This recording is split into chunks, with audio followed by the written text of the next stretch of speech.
In this video, I'm going to show you how you can easily turn off vibration for reminder alerts on your iPhone.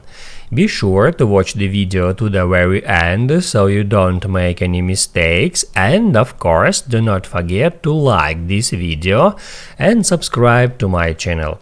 So let's begin, and first off, open up Settings.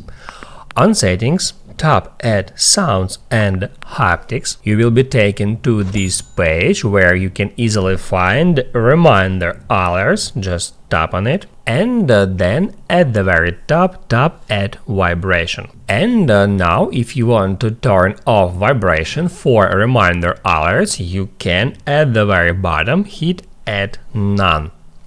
Also, if you want to enable it, you can tap at Synchronize, that is a default, or you can select any vibration pattern from that list, or even you can create new one. Now you can write down in the comments below if you have any questions about that tutorial, and also I recommend you to check out my iPhone tutorials playlist, which you can easily find in the description.